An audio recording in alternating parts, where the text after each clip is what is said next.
So this is going to be a fast flow presentation. I may not have time for questions at the end, but here are some contacts. Feel free to reach out to me, and I will be on the corridor. We can always talk afterwards. And I'm going to be talking about the enabling teams, which is something that not many people talk about, and we don't often see them as like a first-class citizen in our organizations. And I'm really excited about that. Not that people are not seeing them as first-class citizens, but excited about this topic. Because for me, they are really key to support this idea of sustainable fast flow of change. What are enabling teams? Just a quick recap of what enabling teams are all about. And they are really focused on helping streamline teams, upskill and address capability gaps. Right? This comes from the book. And the key idea is that enabling teams exist. This is a little diagramming there to facilitate teams to actually learn faster on things that they are not yet doing good. And they help that so that streamlined teams can then go and deliver and work more effectively. So if we start thinking and position them strategically in our organizations, they become these strategic elements to allow for a more sustainable, fast flow of change. The conference is called Fast Flow, but I think the sustainable part, it's also interesting to keep in mind. Sustainable fast flow of conf, it wouldn't be a great name for a conference, but I think this is very important, and I think we are all very clear on that, right? But what is that, all that about, and why enabling teams are crucial for that, right? This is a simple diagram that tries, and sort of my working definition for what I mean by sustainable fast flow of change. It's about quickly, but also sustainably. We don't want to just go quickly. We want to be able to also go quickly all the time. How can we do that? And this fast flow of change, what is that idea all about? So it's about being able to respond to needs on our environment. So just think about your teams. There are some external environment continuously affecting us. I think today we already heard a few times that, but we have customers with needs changing all the time. We need to be able to respond to that. It's not we do it once and then we are done. No, that's changing. Our competitors are also doing things on their organizations that we want to listen to. Technological changes. Just look at all the companies trying to do something with ChatGPT, right? So that became available. It seems interesting. Can we respond to that? Can we do something with that? And now, why enabling teams are so interesting there? Because if we have enabling teams and people within the organization that are able to help our streamlined teams to listen to those needs and then respond faster, having ability to do that faster, and then learning and then be able to next time do it again, this becomes very interesting for our organizations. So what I want to tell you about today is a bit of a lot of personal experiences, and also trying to articulate what typically I'm seeing as sort of a journey of organizations that are embracing these ideas of enabling teams and using them strategically. Not just as do this whenever you have time and in your free time, but really going and trying to leverage them very effectively. And roughly, I see this sort of three different phases of evolution. So there are organizations that are kickstarting, and what are the sorts of things that are happening there? Well, there you tend to see people practicing enabling teams behaviors, like people being able to help each other, like be able to go and help a team to set up a new system that they don't know yet about, but that person knows about it. And maybe eventually we start seeing, okay, it would make sense to actually have an official enabling team. As we start moving forward on that journey, you may start actually starting to measuring the impact of these enabling teams. and start seeing, well, that's actually very powerful what they are doing. So enabling teams start to having a clear mission, and they start measuring their impact. And also, are we doing things that are impactful for our organizations? That those things start becoming part of the way of working for these teams. So they use that. They have a clear mission. They use that to sort of start prioritizing their work, but also to show to the rest of the organization that there is impact being done. And then we start seeing, well, maybe we should treat them as a first-class citizen in the organization. And that's sort of the third level of on the journey, where we start seeing them as very strategic elements on our organization. So we can use them to bring in and develop strategic capabilities that are very important for us and we don't yet know about. Or, connecting with the previous talk, using them to help co-evolve internal platforms. That starts to become part of the sort of the operating model of the organization. I'm going to be talking about a few examples of my experience working in this company, bol.com. It's the biggest online retailer in the Netherlands and Belgium, and I was 5 years working there. Started in 2017 until May last year. And you can see some impressive numbers here. So quite a lot of products being sold. They serve a lot of partners selling on that platform, a lot of users, and some interesting numbers here. So 150 plus teams. This is when I left. When I started there, we were about 75 teams. So it doubled in size in 5 years. So a lot of these challenges that I'm talking about enabling teams were very interesting. And I was fortunate to be in the middle of that mess and being able to learn a lot. So I will sort of use some of those examples throughout explaining some of the things for us to be looking into when we are going through these phases. Your organization may be on different phases here, so maybe this inspires some ideas that you can explore. And the first example I will be talking about is the upscaling of data science capability in the organization. So this was roughly 2017. We had all these scaling challenges. We had a few data scientists, but many teams wanted to use data science and machine learning, etc. So how do we bring this onto the organization? That was a challenge that we had at hand.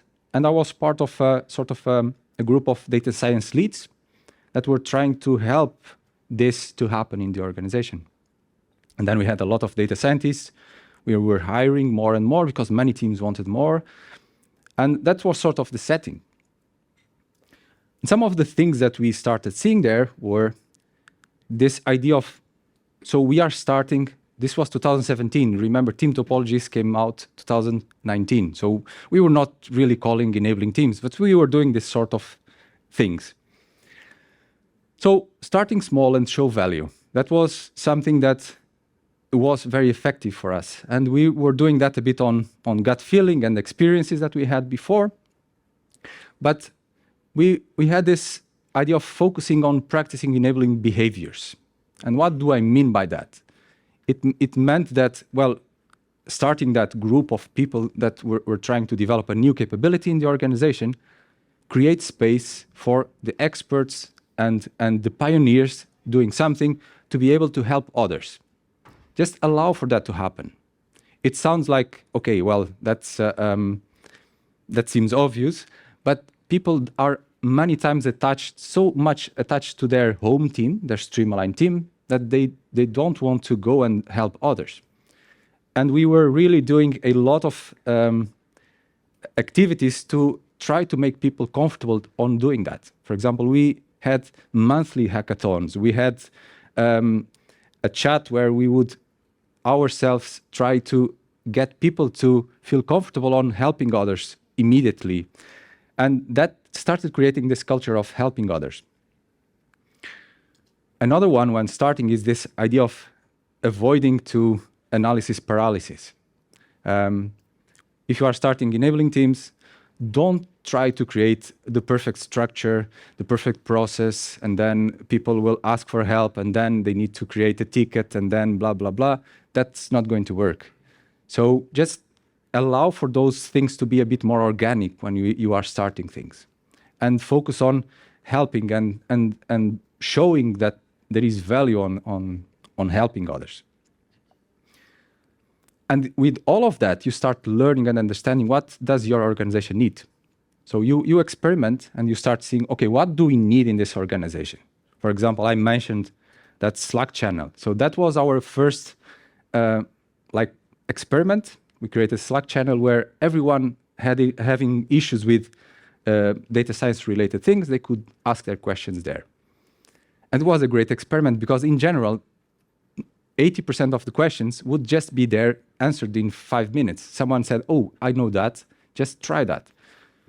If we couldn't resolve that, then we would try to facilitate some people to come together and make that part of, it's okay to go out and have a meeting and explore how you could go about that. Eventually, as we started having more and more questions, then we realized, well, we may need to actually create a proper board where we start prioritizing many of these important and many questions we are getting. We need to be able to prioritize something, but that was later. The other thing, I sort of already talked about this, which is creating conditions to involve the right people. And this is about the point of allowing experts and pioneers that already have knowledge on a certain problem to be able to go and help other teams. So for example, with the data science context I was telling you about, we had many times someone struggling with a given modeling technique, and there were 2 or 3 people that knew about that. They would go and help the other people. That was okay. We as leads of that group of people made that as this is completely okay. There is no problem if you take time, if having Slack to do these sort of things. And this means that we are valuing this sort of work. This sort of work is not seen as a second-class citizen. It's something that it's very important. And we are not penalizing because this person is not working on the Jira tickets of the Streamline team that they belong to. It's okay to also go out. And very importantly, this is something that many organizations forget. And most of the times, we have organizations where the managers and leaders, they are not incentivized to do this, to allow for this, or create space for teams and people to do this. They are actually, they may be sort of be penalized if their teams are not delivering certain amount of tickets, and they just look at their own bubble.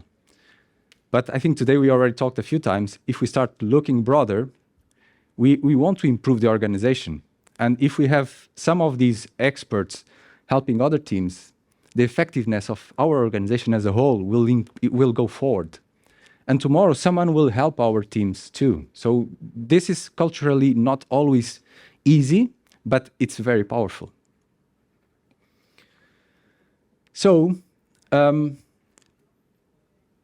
some obstacles that tend to happen at this stage.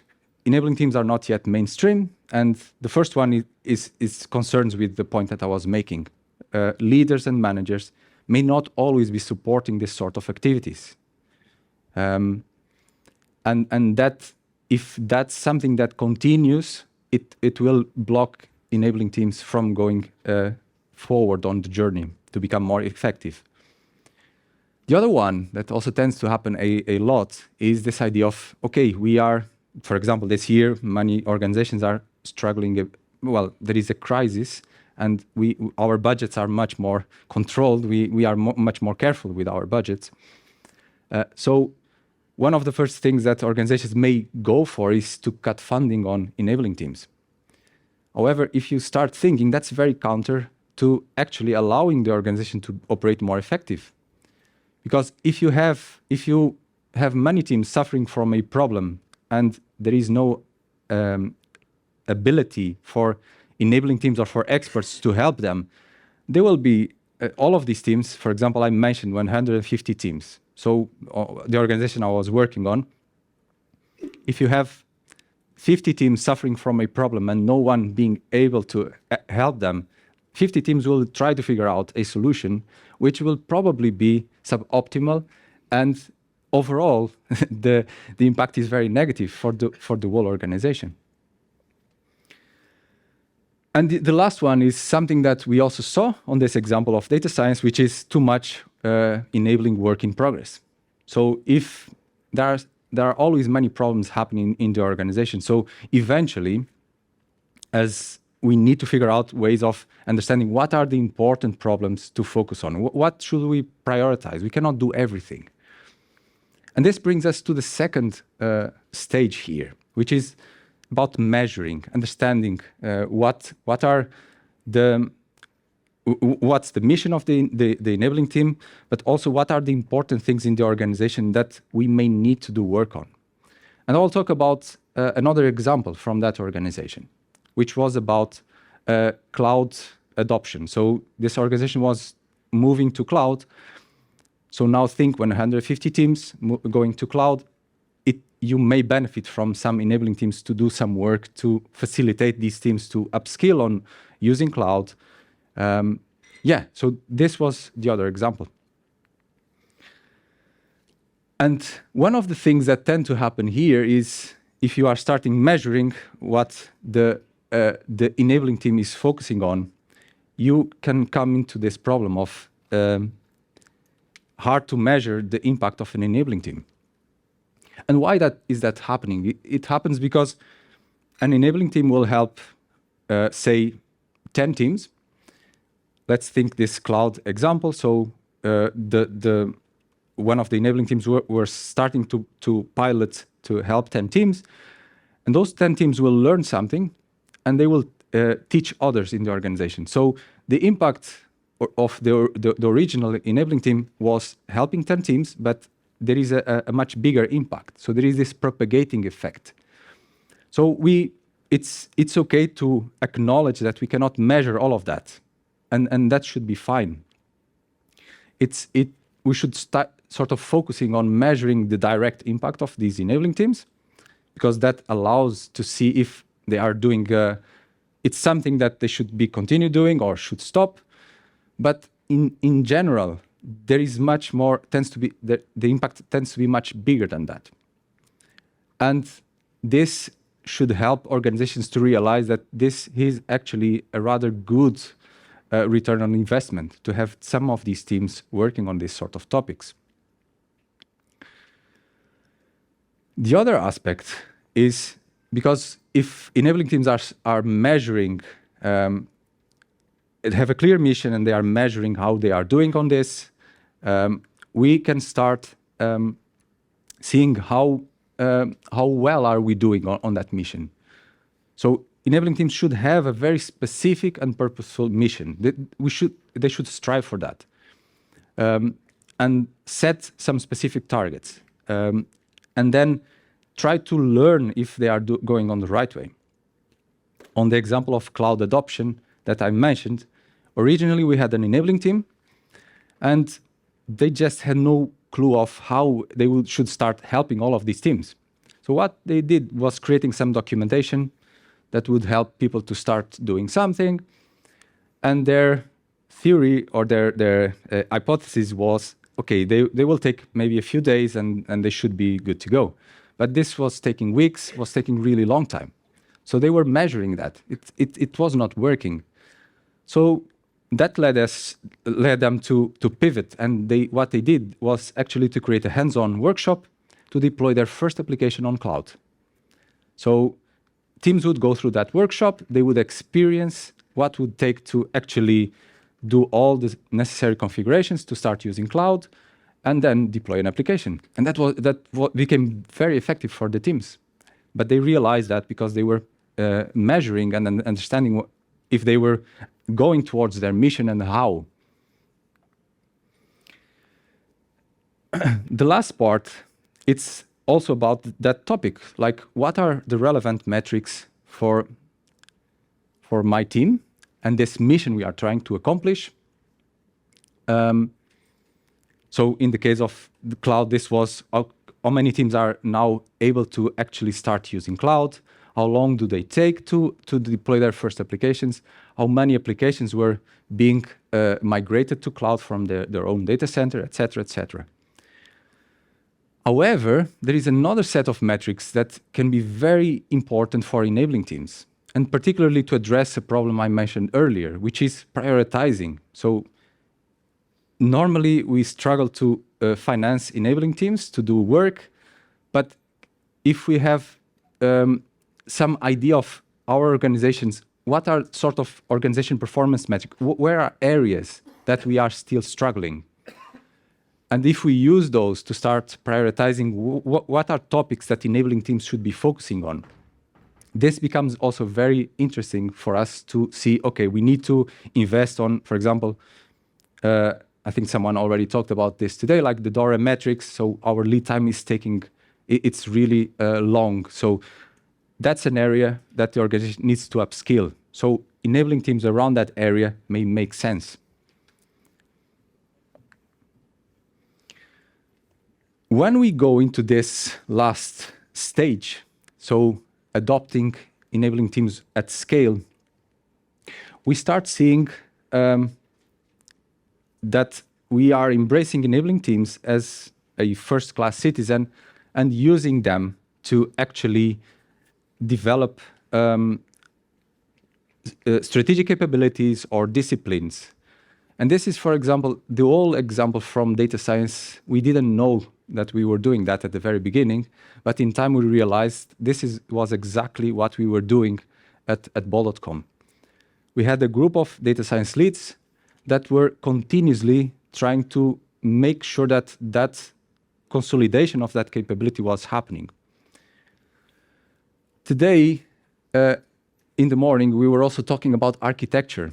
Architecture is another area that we can start seeing as, can we also use enabling teams there as in order to help the organization go, actually the teams in the organization to decide more, and having architects becoming more facilitators of teams learning how to architect, how to design and approach decision making. These were a few examples that I experienced in the company more at this stage. And here you can start leveraging this idea of what I'm calling short-lived enabling teams and long-lived enabling teams. So the thing is, we mostly talk about enabling teams as this is always, they need to be short-lived. But enabling teams don't need to be short-lived. What we try to strive for is short-lived interactions. So we shouldn't be facilitating all the time. So short-lived enabling teams, it's something that we tend to use a lot, right? Clear mission, clear focus, they tend to exist for a few weeks to a few months. And I already talked about a few of them. But you can also have, at this stage, things that are like long-lived structural enabling teams, which is, for example, that group of data science leads that I was talking about. This was 3-4 years. They still exist, actually. So they keep on going. They are helping that capability to develop in the organization. That's not something you can do on a few months. You need to have more time. And then those long-lived structural enabling teams, then they can facilitate the creation of short-lived enabling teams to work on very specific challenges that are happening within, for example, adopting data science. Here you can also have architecture. Architecture tends to exist if you have a big organization where you have many teams. You tend to have like groups of teams that work with each other. Maybe there is an architect there that works as an enabling team or part of an enabling team, a larger network of architects in the organization. And most organizations tend to require both of these. They use both of these, and if we use both of these, we can start achieving an operating model where we are sensing challenges and strategically creating short-lived enabling teams to address these challenges more effectively. Last point, if we start using this, we can also start using enabling teams to co-evolve internal platforms more effectively. Because we have these people close to the challenges that are just starting to emerge, and we are sensing and validating if those needs and challenges are some things that may benefit from exist on internal platforms. So we are validating that, and at the same time, if we are doing that, platform teams shouldn't be involved in all small challenges that teams are starting to have, because we don't know yet if this will become a platform service. So this has the outcome of reducing the cognitive load of platform teams or platform groups, as we learned today. So that becomes very powerful to have this combination, using these two types of teams strategically. And I'm running out of time, but this is sort of a bit of a snapshot of the sort of things that we tend to have on these phases. And it's really interesting to start doing that, because if we start doing that, we can basically accelerate learning in the organization and improvement all the time. And this seems to be a bit counterintuitive to some people, but if we start creating these conditions, then we can respond faster to our environment, which is ultimately what we want to do. Yes. And if you want to learn more, so Manuel and I are about to release an academic course on this topic. So these topics that I covered here are there, but we go deeper. And because I can only go as much in 30 minutes, but you can find more on Academy. Soon we will be announcing this. If you want my personal discount coupon, it's here. Yeah, and this is it. So thank you very much.